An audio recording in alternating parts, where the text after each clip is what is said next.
So this is what her Facebook page looks like. So you can see that it's got a bit of that customized look and feel. One neat thing that a lot of people don't realize is that on a Facebook page, you actually are allowed to upload a banner, so it can be quite a tall image as opposed to just doing a small square image as you would for a Facebook profile.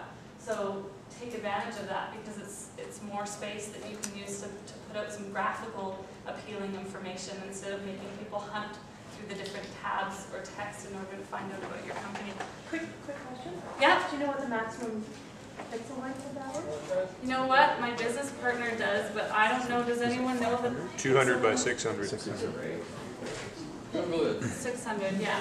600 tall, 200 wide. So, and the return on investment. So this is the big question, right? Everyone's always asking, okay, so I'm going to put all this time into it, and what is it going to do for my business?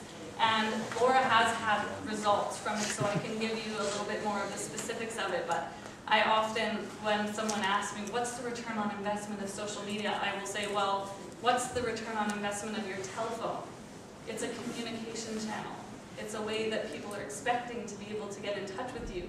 So just like nowadays, if you don't have voicemail and people are trying to call you when you're in a meeting, you very likely will lose that sale if that was someone inquiring about you because they can't leave you a message. It's the same with social media. It's important that you have all these different channels available to you and you're using them and telling your customers, I'm available to you no matter which way you want to get in touch with me. So it's important to think of it as a communication tool. But there is obviously a return on investment if you're doing it right. So what are some of the things that Laura's experienced? So she's seen increased traffic in the store, and that was especially with the launch of her email newsletter because she's sending out special coupons and things to people who subscribe to the email newsletter to get people back in the door. And on Twitter, she's also reported a lot more traffic coming in from Twitter because she's exposed to a whole group of people that just never knew about her before. And especially for a business where your location is sort of obscure, like she's not right in the downtown core, she's up on Douglas right by the Canadian Tire. So a lot of people just wouldn't drive by that street and wouldn't know about her, but they're seeing her tweets and going, learn to bake, that's her Twitter handle, I wonder what that is, and then finding out about her. So she's seeing a lot of new faces coming in, where before she relied very heavily on repeat business and word of mouth referrals from current clients or past clients. Increased brand exposure. So the Facebook fan page has grown a lot because when you become a fan of a Facebook page, it tells your friends that so-and-so, like for example, if I become a fan of Creating Occasions, it'll tell all my friends that Terry became a fan of Creating Occasions, and other people will become curious as a result of that and wonder what is Creating Occasions. So that has really worked for her, spreading virally that way. And Twitter has provided exposure to people, like I said, who just had never heard about her before. And improved customer loyalty. So her customer database has grown from 147 people in the database to 650 in the 4 months since we were working with her and teaching her about social media. So she's really getting out to a lot more people and getting those people hooked into her messages because there's value for them. It's not just, you know, if you see sign up for our e-newsletter, well, that's really boring. Why do I want to, you know, receive your emails when I'm already inundated by email newsletters? But if it says no one else hears about these deals, this is the only way to find out about specials in our store, then there's some value, right? So that's what she's been doing. And yeah, the coupons and past customers are coming back that she thought she'd totally lost, because in her industry, you can imagine if you're selling cookie cutters, you know, someone might buy that, you know, at Michael's or any other, you know, even your grocery store has cookie cutters, that kind of thing, right? So it's easy for her to lose customers. They come in, they think the store is wonderful, but then they forget about it. And so this has really helped to keep that top of mind awareness with people, and she's got people just coming in over and over again to take advantage of different deals, and because they've just been reminded how awesome she is and how awesome her store is.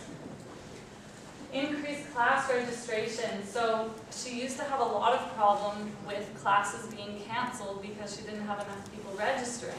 And now, because she's promoting the events through the different means that Paul was talking about, especially through her Facebook page, it allows her to, even on short notice, if she's got 2 spaces left or if she gets a cancellation, you know, sometimes she'll have a group of 6 people that all were coming in to do a class together, and then one of them drops out, so they all pull out, and she's got suddenly 6 spaces available. Well, normally she'd have to cancel a class, but now she just goes to Facebook and says, like, this is awesome, there's 6 spaces left, so all of you who've been waiting to get in can now get a space, and people are just jumping on it. So that works as well. Customer feedback and analytics. So that's really, it's not tied specifically to the return on investment, but it's really powerful for her to be able to watch her customers and to see what types of things they are talking about, which types of classes they're saying, I just love that class. If she's watching on Twitter, if they're posting a lot about a chocolate class, for example, that she just did, then she'll know, like, maybe I should run another one of those because that was a really good, a really well-received class. People were talking about it for months afterwards.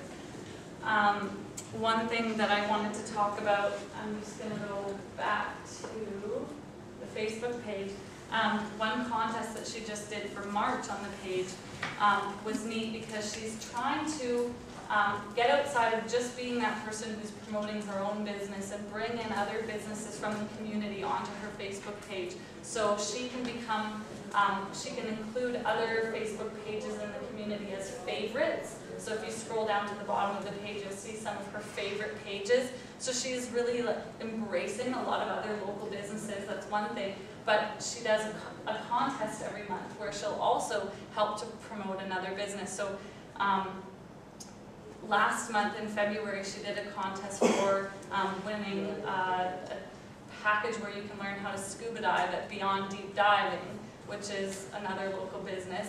And she got all of her students involved by, I think they had to help create a new tagline for Beyond Deep Diving because he was having a really hard time finding a tagline that was clean because everyone kept on coming up with go down and, you know, all these things that just, you know, can't work with a family-friendly business. So she thought, well, I'm going to help you to find a tagline. I'm going to put this out to all of my network, and they're all going to jump in with different ideas. So that's not specifically about creating occasions, but it's fun, and there's a prize involved, and it cross-promotes Beyond Deep Diving, who in turn loves her and will do anything he can to help cross-promote her also. So that was neat. And then this month, she did one which really ties in well. The March draw was you get a $50 gift certificate to a hair salon that is a new hair salon that she's trying to help promote. But what you have to do is you have to upload a picture of a cake that you've made recently. And a lot of the people who are fans on there are her students. So they're uploading pictures of cakes that are just amazing. Like, you just can't believe that someone could make something so intricate. And that's really great for anyone stumbling across her page to go, wow, these are all her students? Look at the work they produce. That's amazing. And they're more interested in coming in to see her and take her classes because of how effective she's been in teaching. And instead of her saying, I'm a former Empress pastry chef, I'm amazing, she gets her students to post pictures, and therefore it shows the expertise that she's, you know, portrayed, but in a kind of indirect, more authentic way. And she had 86 people upload photos of cakes in 1 month. That's really good as far as Facebook pages go. And as we were talking about before, all of those people's friends also see that they're uploading photos of cakes and that sort of thing, wondering what they're doing and what they're participating in. So that works really well also. So I want to keep it short because I know we're tight on time, but yeah, there you go.